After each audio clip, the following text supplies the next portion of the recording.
Selamat malam untuk kita semua. Pada video kali ini saya akan membahas tentang hambatan perdagangan tarif parsial oleh Rovinus Lake UPM 12-18-0087. Hambatan perdagangan tarif.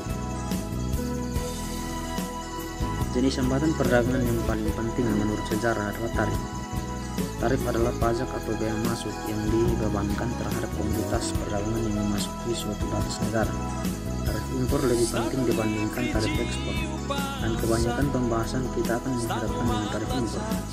Tarif impor dilarang oleh Undang-Undang Amerika Serikat, tetapi sering digunakan oleh negara-negara berkembang terhadap ekspor tradisional, misalnya Ghana dengan coklatnya dan Brasil dengan kopinya, untuk memperoleh harga yang lebih baik dan meningkatkan penerimaan. Negara berkembang sangat bersandar pada tarif ekspor untuk meningkatkan penerimaan karena penguatan ringan. Tarif ada tiga macam, yaitu ad valorem, khusus atau gabungan. Tarif ad valorem dinyatakan sebagai persentase terhadap harga komoditas perdagangan. Tarif khusus dinyatakan sebagai jumlah tetap tiap satuan barang dari komoditas perdagangan. Tarif gabungan merupakan kombinasi dari tarif khusus dan ad valorem. Sebagai contoh, 10% tarif ad valorem pada sepeda akan menyebabkan pembayaran terhadap petugas bea cukai sebesar $10 untuk setiap $100. Sepeda itu sebesar $20 untuk setiap $200 sepeda impor.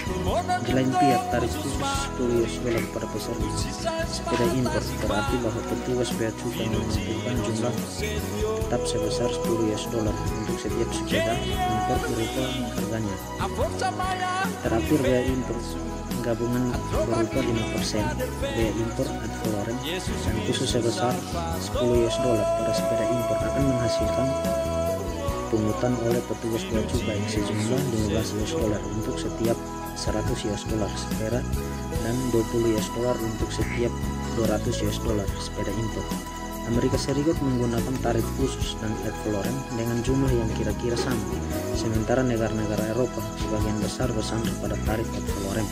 Sebagian besar pengajian pada bab ini dalam konteks tarif impor ad valorem. Pengaruh ekuilibrium parsial suatu tarif.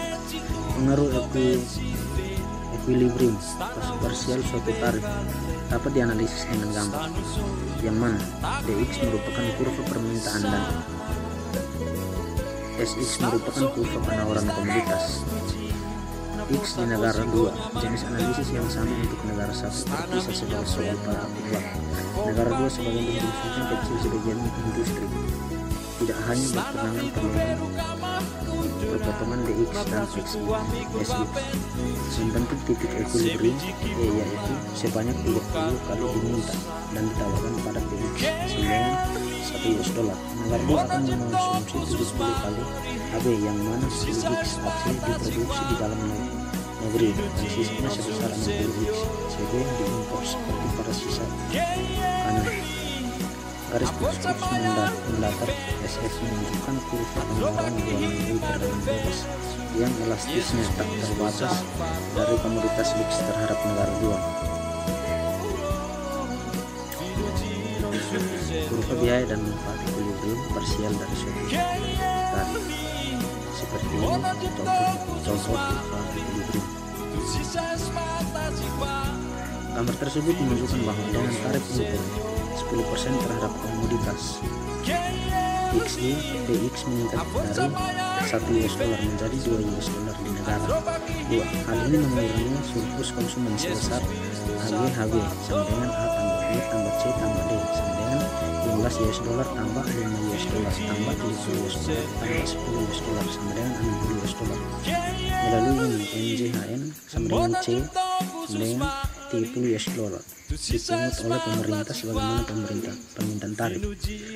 AGJB sama dengan A sama dengan $15 disalurkan kembali kepada produsen komoditas X dalam negeri dalam bentuk kenaikan sewa atau surplus produsen, sementara sisanya $15 atau jumlah area segitiga CJM sama dengan B sama dengan $5 dan BHM sama dengan D sama dengan $10.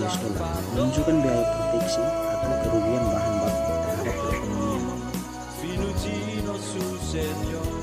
proteksi efektif. Ketika kasusnya seperti ini, tingkat proteksi efektif dihitung pada nilai tambah dalam negeri atau pemrosesan yang terjadi pada suatu negara. Lebih tingkat tarif nominalnya dihitung pada nilai barang yang menjadi nilai tambah dalam negeri, domestic value added, sama dengan harga barang, jadi dikurangi biaya bahan baku impor yang digunakan pada produksi komoditas. Ketika di tingkat tarif nominal penting bagi konsumen karena menunjukkan seberapa besar harga barang jadi meningkat sebagai akibat adanya tarif. Tingkat tarif efektif penting pula bagi produsen karena menunjukkan beberapa besar proteksi benar-benar diberikan pada pemrosesan komoditas persaingan impor di dalam negeri. Sebagai contoh akan menjelaskan perbedaan antara tingkat tarif nominal dengan efektif. Pengaruh equilibrium umum tarif di negara kecil. Meskipun harga komoditas impor meningkat sebesar jumlah tarif tersebut bagi tiap produsen dan konsumen di negara kecil, harganya tetap konstan bagi negara kecil secara keseluruhan karena negara itu sendiri mengut tarif. Sebagai contoh, jika harga internasional komoditas impor X sebesar $1 tiap setahun dan negara itu mengenakan 100% tarif added volume pada komoditas impor X, produsen dalam negeri dapat bersaing dengan impor selama mereka dapat memproduksi dan menjual komoditas X pada harga yang tidak lebih tinggi dari $2. Konsumen harus membayar $2 tiap setahun komoditas X, yang entah itu impor atau produksi di dalam negeri. Kita mengasumsikan sejauh ini bahwa komoditas impor dan komoditas yang diproduksi dalam negeri yang sama. Akan tetapi karena negara itu sendiri memungut tarif $1 untuk setiap satuan komoditas X yang impor, harganya komoditas X terbatas $1 jika diperhatikan secara keseluruhan. Ini adalah kurva equilibrium.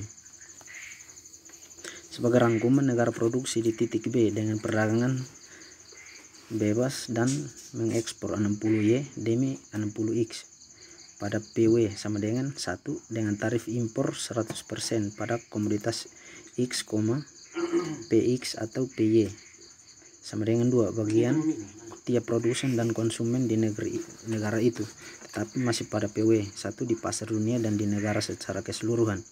Produksi kemudian berlangsung di titik F sehingga semakin banyak komoditas X yang dapat diimpor produksi di negara itu dengan tarif di bawah perdagangan bebas. Kemudian ditunjukkan 30X di mana 15X dipungut dan baik oleh pemerintah di negara itu dalam bentuk 100% tapi impor pada komoditas X. Konsumsi berlangsung di titik H pada kurva independen 2 setelah pembebanan tarif. Nilainya di bawah titik E, konsumsi perdagangan bebas pada kurva indiferen 3 karena dengan adanya tarif spesialisasi produksi menjadi lebih sedikit dan begitu juga keuntungan dari perdagangan. Sekian dan terima kasih.